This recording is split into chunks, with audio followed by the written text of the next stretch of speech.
Hey guys, Army of Ticks here. I'm going to put this video together to teach from a technical perspective how you can carry in lobbies that have a high skill variability. So as you can see in this lobby, we have everywhere from 34 to 11. We even have a 3 Chev in here.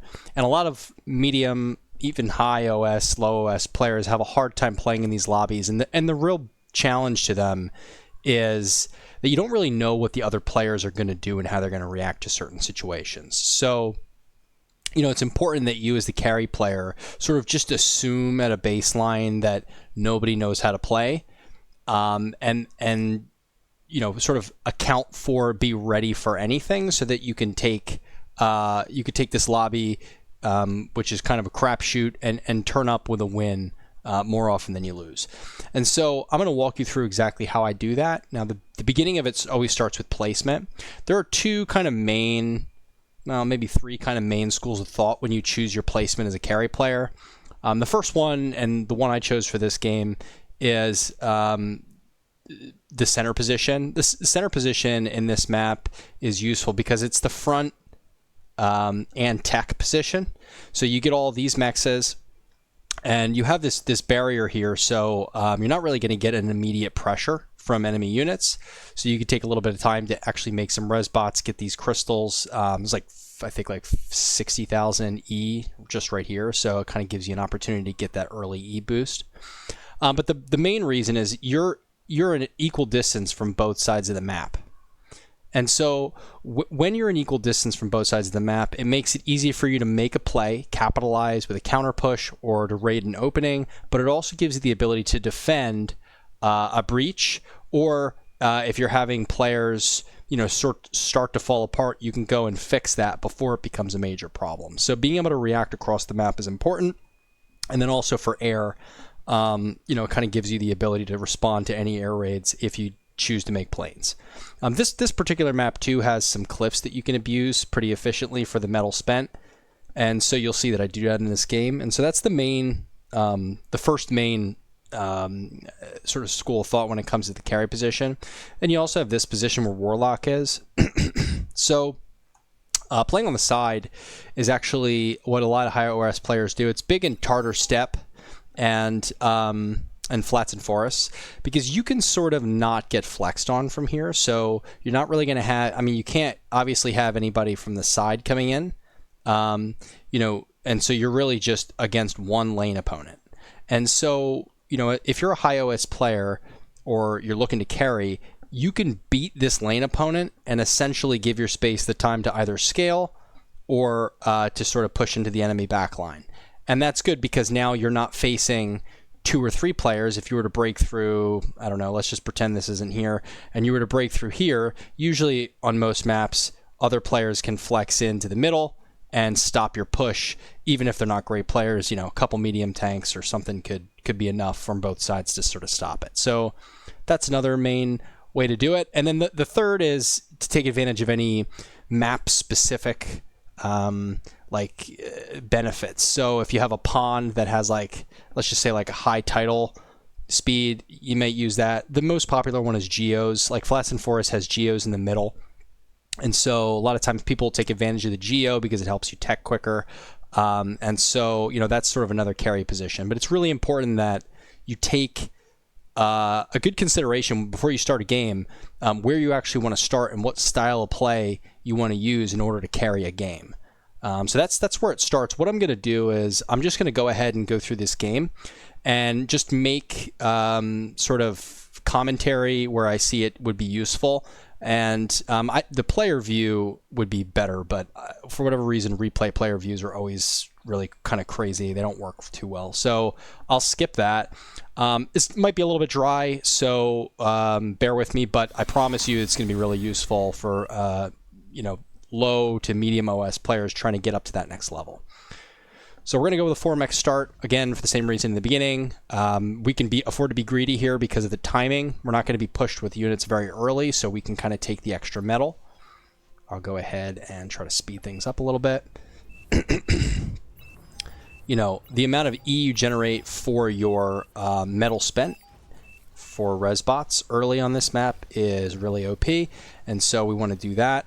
One thing I didn't do that you should do is you should spread your res bots out, because as soon as they eat all the crystals in an area, they're all walking at the same time.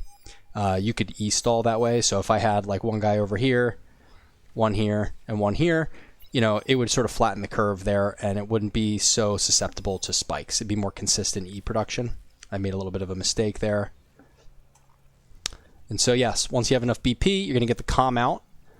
In this position, and especially when you're playing against lower OS players or players that aren't really highly skilled. Like, I don't really know anybody in this lobby other than Panak. Warlock a little bit, but not too well. And so, I'm just going to assume that a lot of these players are going to play par for course for like a lower OS player. And so, sorry, I'm just getting over being sick here.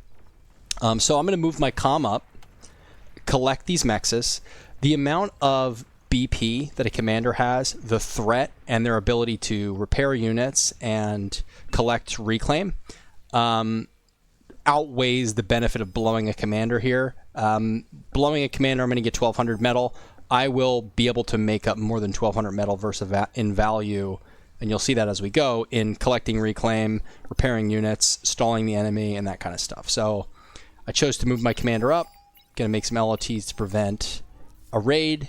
I just, I don't want to get into this and then get kind of wiped out by a silly, like, 5-unit raid because I have a 3-Chev player next to me. I want to try to play a little safer. And then I just go up to the front and sort of help him hold this little area.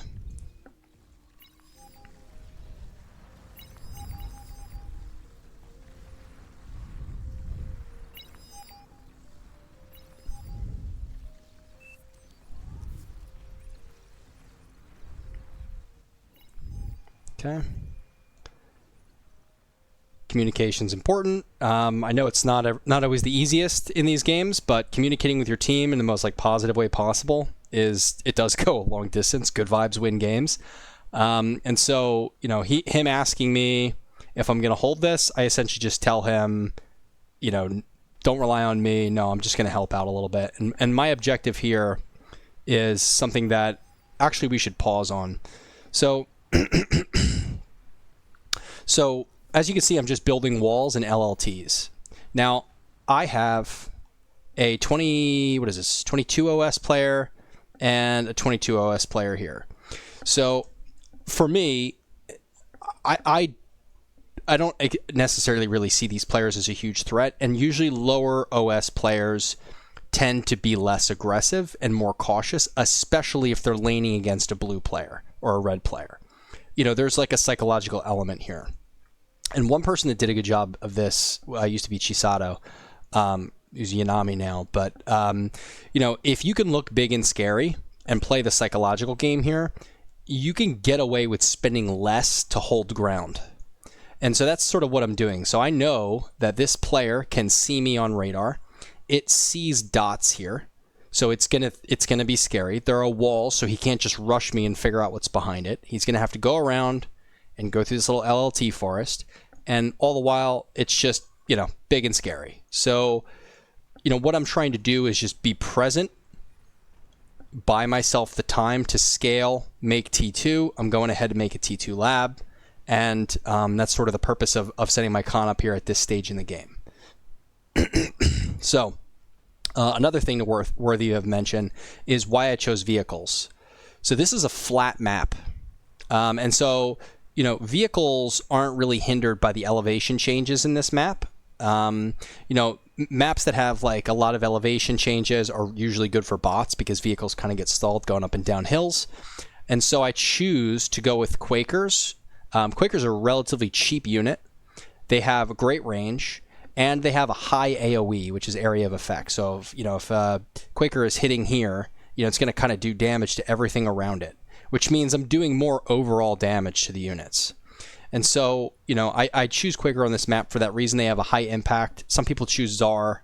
Czars are pretty good. They can get degunned, and I didn't really have a whole lot of confidence in this frontline team. And so, Quakers is kind of, for me, the safer bet. Going con first to upgrade my mexes.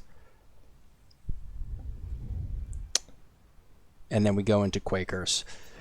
For eco, I'm going to pause here and kind of give an OP tip that nobody really tells you. I learned this from Ryko, and this is actually a really, really important thing to learn.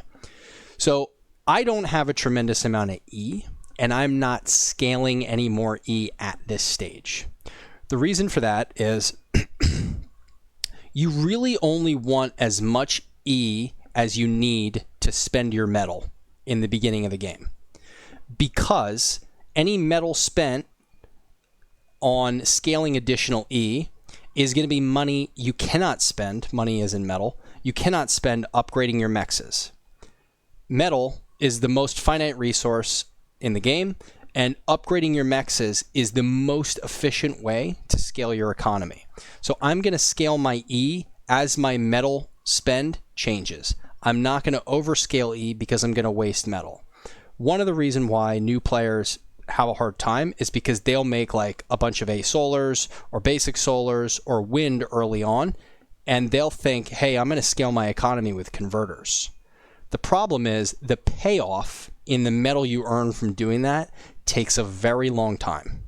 You will become cash poor, and that'll all be metal you cannot spend upgrading the actual things that are going to change the game state for you, i.e. upgrading your mexes, scaling your economy in the mid to late game, and then also making units. I mean, units are the thing you use to win the game. And so if you're not spending money on units and instead you're spending money on just making windmills arbitrarily, that's a challenge. There are some exceptions to this, but generally speaking, you only want to build E to service your metal income. Now, where that changes is mid-game. So once I get all of my mexes upgraded, so all these, everything here, once I get them all upgraded to T2 mexes, the second most efficient way to scale is going to be making fusions and aphis and scaling my wind. And so actually with Season 2, now that these produce 80 energy, these are actually almost metal efficient as fusions. So there's an argument to be made that these could be a good early on-ramp option as well. But only after you've spent your metal on the most efficient way to scale your metal. Now, keep in mind, while you're upgrading these mexes, they take energy themselves, plus you make units, that takes energy. So there does have to be some E scaling, but only as needed to spend your metal. If you start to get a high metal bar and you start to get money in the bank and your E is stalling, you need to make more E. So that's just sort of the basic rule that nobody really teaches you. It's really important, and it definitely makes a huge difference. When you get 30 OS and above, and arguably, really at any OS, spending your metal efficiently has a huge impact on the game. It's generally macro that wins games, which is how well you manage your economy. Micro just kind of creates a bigger delta between you and your opponent's eco in efficient trades, but macro is generally how you win the game. Generally. There are exceptions, to every rule, but that's just something to keep in mind. And so, so I've now brought, I'm transporting my Quakers to the front. I'm shifting my commander over. I'm going to cap these mexes on the way, collect some of this metal, and support this player, because I see now that red is pushing him back. I'm zoomed out. I'm looking at the state of the game. Sometimes a lot of players tend to be zoomed in like all the way to the pixel here. You don't want to do that. I feel like air players do that more. But yeah, so I'm moving my res bots and my commander over to support this player. I'm putting my T2 artillery here, and I've essentially nullified any ability that their top player has to push purple. And that's important because now I'm doing damage to this guy for free. So you can see I'm at 616% efficiency. So it's just a lot of damage that I'm doing for free. It doesn't cost me anything to hurt him. And I'm costing him metal. And so that's really important. Now he has to spend metal on units and defenses to hold his front instead of metal to scale his economy. And that's really important because this guy has been poverty gaming, and you'll see at the end, like the whole time. And, that's one thing that he didn't do so well in this game. He's a great player. I don't want to throw any shade at Pinnock, but for one reason or another, that just didn't work out for him this game. So the only other thing that I'd want to say that's really important, actually, for people that make units for front, if you're making units and you're bringing to the front early, T2 is a great example of this. be very careful with how you handle them and who you give them to. I cannot tell you how many times I or someone else has rushed T2 units, given them to this player, because you're going to think, hey, they're closer here, they're paying attention, I want to go focus on my eco and make APHIS and whatever. And they miss micro the units, completely waste the opportunity, completely waste the early metal invested, which relatively speaking is very high, and then completely turn the state of the game back in the enemy's favor. So if you don't trust the player in that lane 100%, keep the units yourself and just micro them. So if you're doing like sort of like if I'm on this side of the map, I am going to do this. I'm going to like fight command them or select target. Fight command is F. Select target is, depending on how you have it set up, you can either left click the unit if you have it set up in your settings, or I think it's Alt Y. And you're going to target down a specific unit. As soon as you go to your base, bring them back. Don't keep them up front. Bring them back for a second. Do your thing in your base, then go back and bring them back out. Sometimes we all make the mistake of leaving them on fight command and going away. That's a really easy way to get your stuff degunned. Don't do that. And so now I've created space. I've added some extra BP to my front to get my mexes upgraded. And so I'm moving into a fusion economy, building out my BP because I'm seeing that my metal bar is high. I have more than enough E. I need to spend this metal. And so in order to spend the metal, I'm going to create more build power.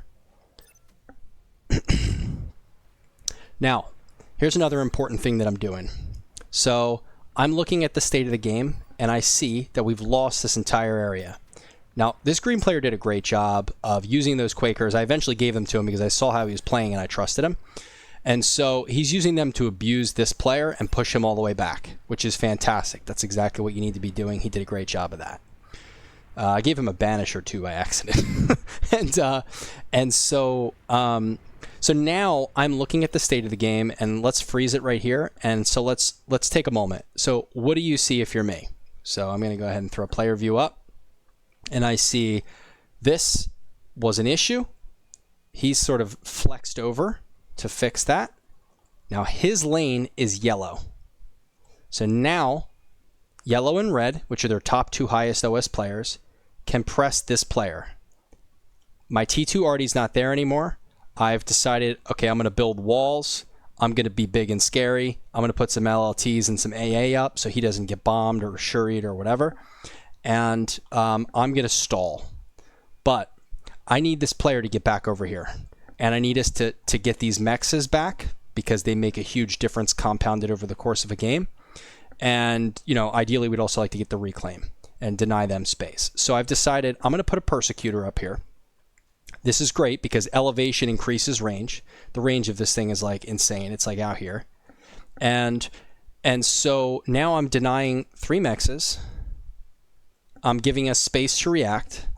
I'm allowing our top player over here to get back in his lane and focus on the players that we really need to focus on.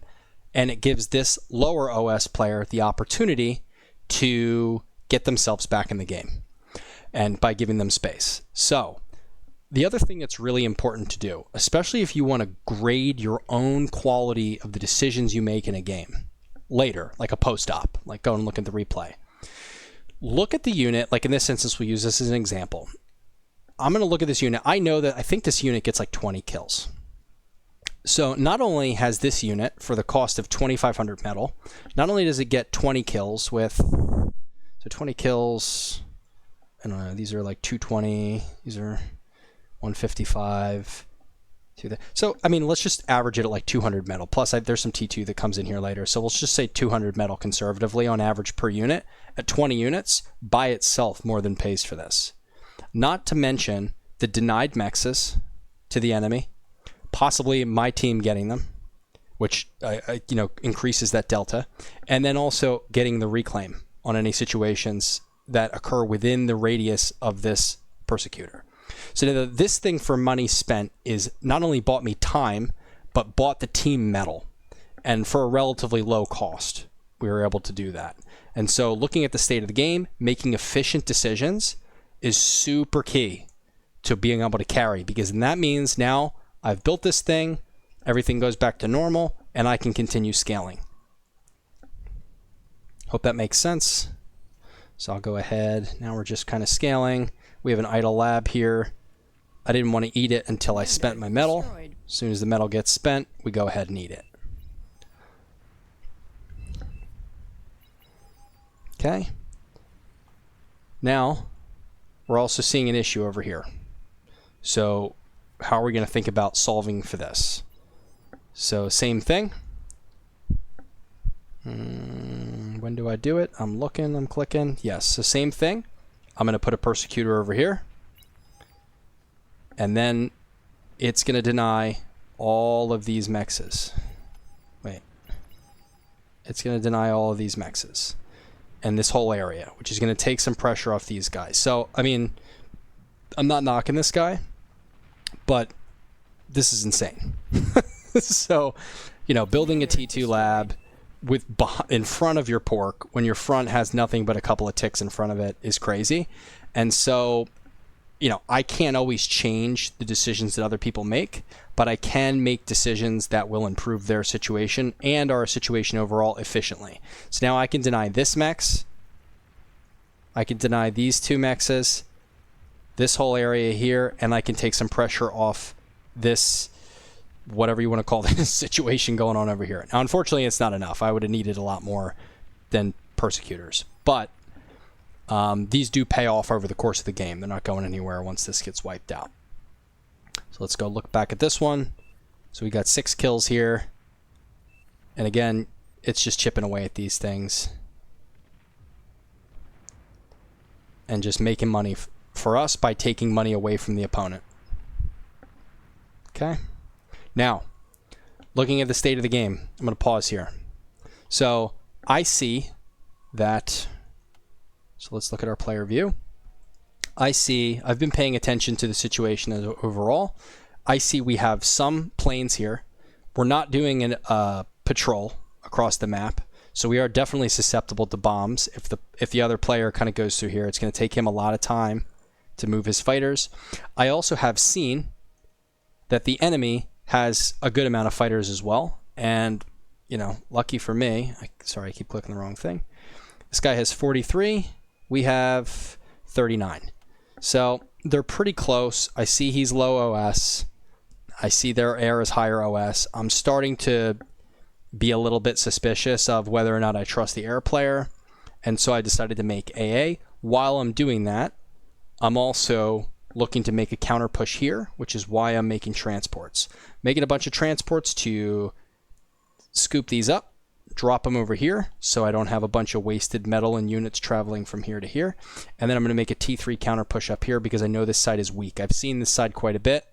And although we're getting our butts kicked over here, you know, I could, with all those conturts, throw up a bunch of twin guards and stop what they had and make a push. But while that's happening, you know, classic for every game we've ever been in, we can all relate to this. You get a fiend rush or some other breakthrough or a leak or whatever. And so it's important that you as the carry player, you respond to that. You can't have this not my lane, not my problem mentality. So I switch pretty quickly to Shuri's and shut this whole thing down. Not only do we shut it down, but then we get to eat all of this metal. So it's 3,100 roughly, $3,000 in metal just in fiends that we get to eat. Res the mexes, move on with the plan. So this is why it's very useful for me to have chosen this start position, because now I've only had to respond here. Let's just say I started over here. I'd be doing a lot with this player, but I would be able to do nothing over here. I would be focused all of my eco and APM trying to beat my lane opponent, and I would not have been able to do anything to stop this leak. And so without Shuri's, it would have likely been worse. And then you'll also see how we leak on the opposite side of the map, and we use these Shuri's again. Okay, moving the con turrets. I see they've sort of popped their load. They don't likely have anything else here, so it's safe. We have some units holding this front, so I feel safe, and here we are. We have another leak. Now, I made a mistake. I'm going to pause here. This is just a micro mistake, but still important for newer players especially to know the difference. So fight command is F. The way Fight Command works is it will stun or attack the first enemy in range and then stay there. The better way that I should have used this was area attack command. So that's holding A and right click or left clicking the area you want to attack.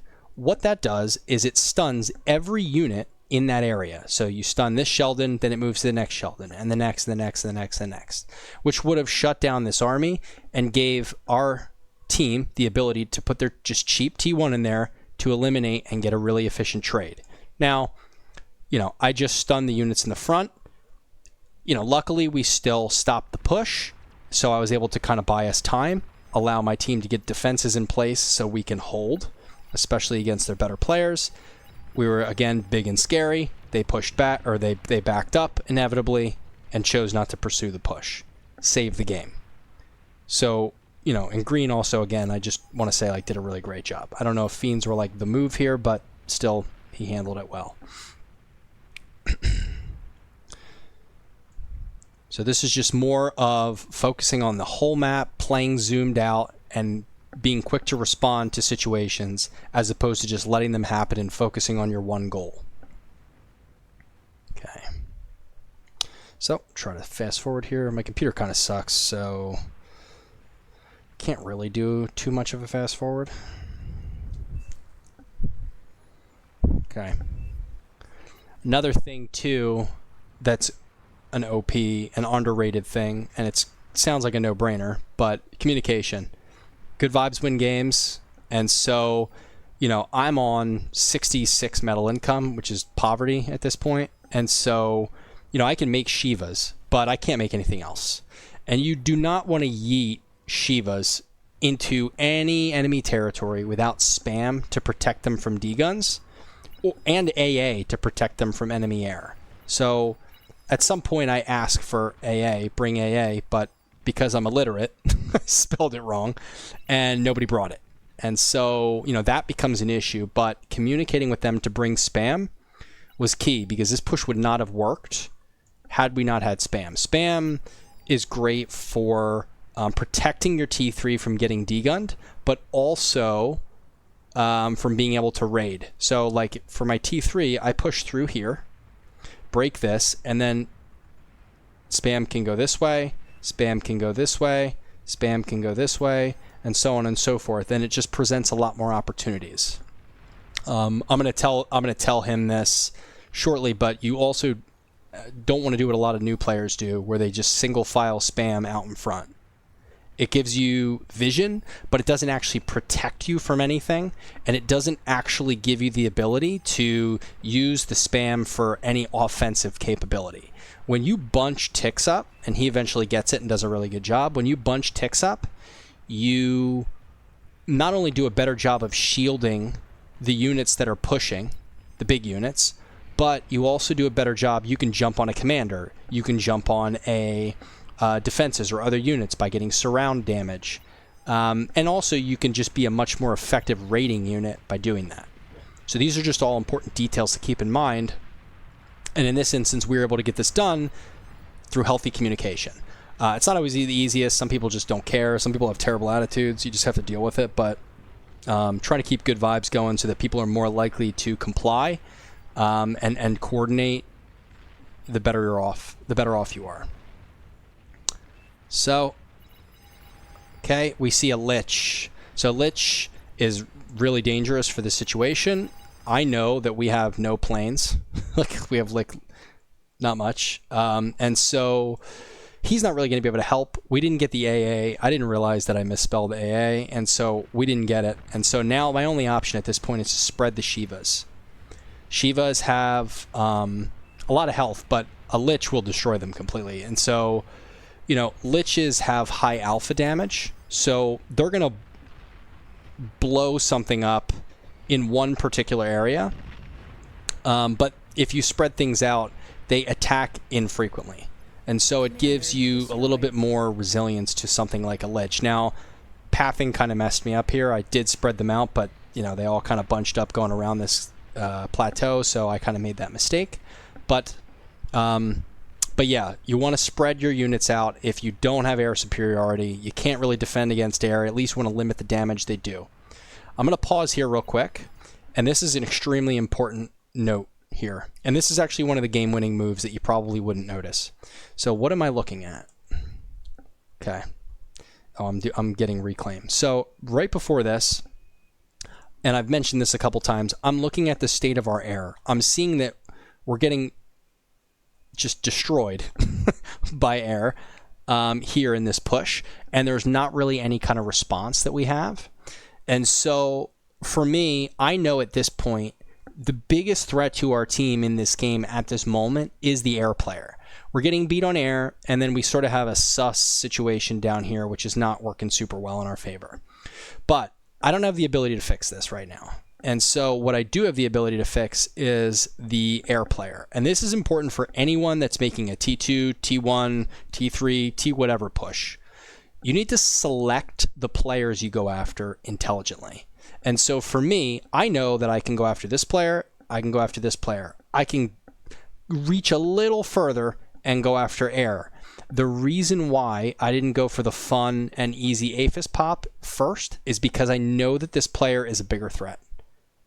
And they are a way bigger threat. So they're bigger than our air player. And so it is 81 to 4.8. Oh, no, they're actually close. I don't even know how that's possible. So this guy's build power situation is just insane, too. I don't know what he's doing here, but for some reason, he's beating our air player. So that's all I know. And so instead of going for either of these, I'm going for the air player because I know I can get away with it. I have, let's see here. I have another Shiva. Yeah, another Shiva here with enough health. I see that he doesn't really have a whole lot he's going after me other than some bombers. And so I feel like I can make it. That ended up paying off big time. And, we were able to get his fusions and take him out of the game. Now, I know that this player is pretty much done for like 10 or 15 minutes. Now, we've essentially freed up a lane. We consider air a lane. And I know that our win conditions have sort of changed as a result of that. They don't really have an air player. So that means they're bombable. I'm also seeing the enemy has T3 here. So instead of engaging the T3, let me get some of these arrows out of here. Instead of engaging the T3, I'm going to go around and do as much damage as I can by select firing this Aphis. Okay? And so I don't want to feed them metal. I want to do damage. I want to be efficient. And so at this point, I am only fighting the battles I know I'm going to win. I know I'm going to win this way. I will eventually lose going this way. And so instead of continuing to push into T3, I'm going this way. I'm going to wipe the base. And you see, shortly after, I essentially just shift everything here to deal with the other side of the map. We want to take the center back, and we want to deal with this leak here. I also end up handing these off to this player because he did a good job pushing with me, and I wanted to make sure that I focused all my APM here on the red player.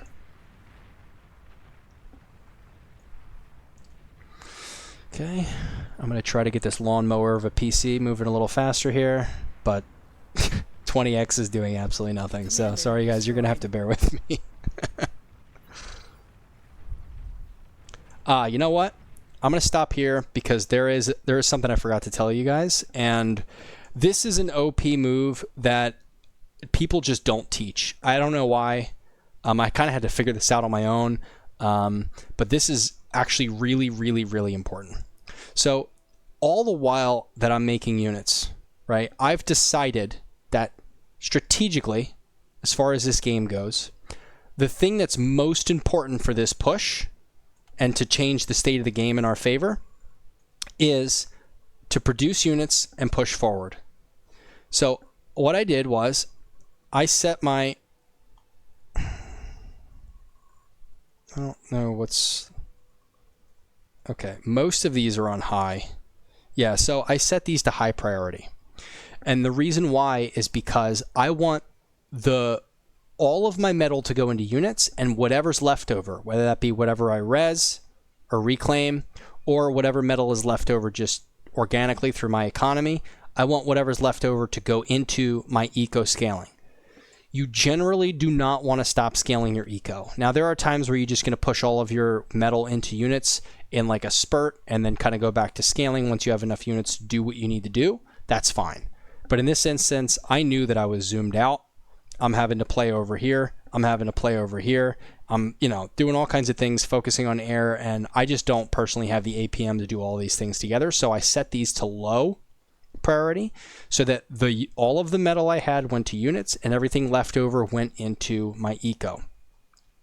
I was able to continue scaling fusions behind this, and I continued to make T1 converters beside it as well. T1 converters cost 1 metal.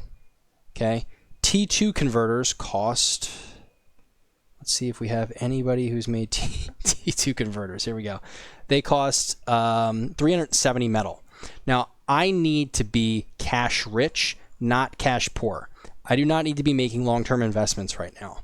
And so that's why, although they're a little bit less efficient, they are much more short-term metal efficient. And so I've opted for T1 instead so that I can get more bang for my buck for units. And this low priority, high priority is something you're going to want to shift between all game. There are a lot of times where I'll change. I may eat the lab and don't have to worry about it. Or if these are not as important anymore, I'll switch them all to low, and then I'll switch these to high. Keep all that in mind because that's just something you don't have to focus on all game. You could just change the priority and then move on. These are all queued up, so I don't really have to worry about it.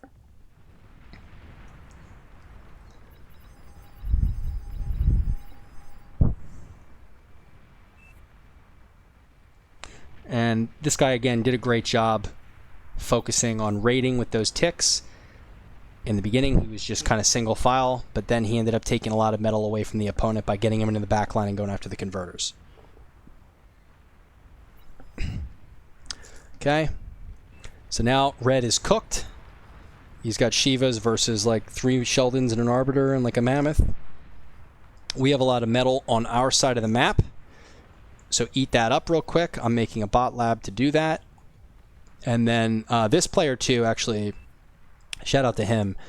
Usually players, when they lose this late in the game, they want all their stuff back and they want to rebuild. Frankly, at this point, it's just a complete waste. Give your stuff to somebody else who can carry and win the game. This is a team game. So, you spending 15 or 20 minutes to try to like rebuild a T1 bot lab and make some wins so that you can put your mexes back up is just, it doesn't make any sense. So he turned his mexes over, which gave us another advantage. So shout out to him. That was an OP move. And now I'm kind of looking at the state of the game, and what do we know about what just happened? So we know that they have T3, right? I'll stop right here. We know that they have T3. We have like Tick Gettysburg going on over here. Ticks into demons. But these guys did a great job of creating harass, but we know they have T3 here. I'm going to have to spend a lot of money to push this. Not only am I going to have to spend as much money as they are on units, but I'm going to have to spend more because every unit that walks from here to here is not in use. And so if that's, let's just say 10 Shivas, it's like 15,000 metal I have that's not doing anything. So there's a huge waste. I have they're going to have defender's advantage, and I can't, I don't want to push into that because it's not really the path of least resistance. It's not very efficient. So I know that I took the air player out. Not all the way, but pretty close. I'm not seeing any planes in the air. Nobody switched to air. And so I'm going to go ahead and bomb to end the game.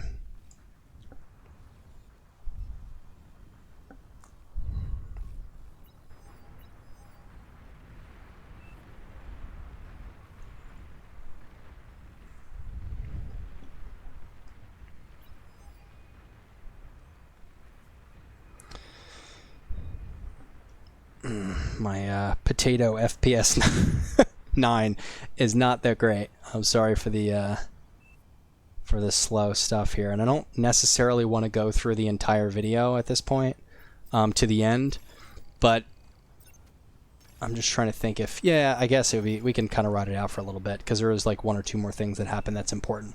So now we're setting up to end the game. Figuring out what your win condition is while you're playing is important. Sometimes, like when you get caught up and your nerves are running and you're looking at 10 different things and you're scrolling out and you're zooming in and doing all that kind of stuff, it's easy to forget the why behind what you're doing. And what you need to find is a win condition. So whether that be, can you bomb them? Can you do a Marauder raid? Can you do a death push? Can you, I don't know, Centurion drop their base or something crazy? These are all win conditions. And so, you know, thinking about what that is based on the state of the game is really important. So I have 2 air labs up, and I'm seeing them push with this T3. They finally made it down. And so what are we going to do? Okay, we're going to stop making bombers, and we're going to make Shuris. And when we use the Shuris, we're going to start with the units that have AA. These can't attack me, these Shivas. They can't attack me. The only thing that can attack the Shuris are these. And so I'm going to start by stunning them and then move on to the rest, because I know that this is not going to hold. I have Last Commander kind of as a last-ditch D-gun guy here, but yeah, they're not going to hold. So we go ahead and stun those while we're still focusing on the win condition. I'm not yeeting my bombers over there. I don't want them to know that I'm trying to bomb them, because then they're just going to make AA and I'm going to lose my win condition. I'm going to use the Shuris for what they're good for. This guy's going to get a demon cooked by a bunch of Centurions, which is just painful. Now, like 30k in metal is on our side of the map, and it's become an advantage for us. But it's about being flexible, staying zoomed out, and anticipating, you know, what the enemy might do and trying to deal with it in an efficient way. You don't just want to like mono spam something ridiculous and just waste a bunch of money. So here we are. They're eating the metal. Commander okay, we're getting bombers together.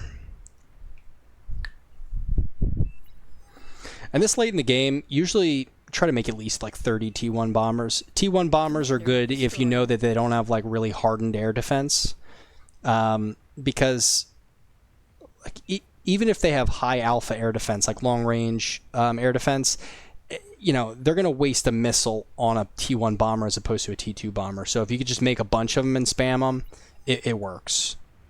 And so I'm just going to go straight back. I mean, spoiler alert, this ends up being the world's worst bombing run. Be very careful when you bomb. I clipped the edge of this gantry when I was clicking the APHIS. I should have clicked this one. But I ended up bombing the gantry for no reason. So, you know, I blew this bombing run and I had to go for the converters. But that's sort of how we ended the game. I'm not going to really go any further than this at this point because this is GG. But at the end of the day, I ended up with the cow, and you know, we ended up taking all these different players out in a lobby that had really a crapshoot as far as like skill went. So I hope this video was useful for you guys. If you have any questions, definitely put them in the comment section below. Throw this video a like. This is my first one. I'm going to do a lot more like really deep technical analysis videos to help players get better. And, you know, if you have any like requests or any questions, throw them in there. You can also find me on Discord at Army of Ticks. But hope this was useful. Thanks again. Take care, guys.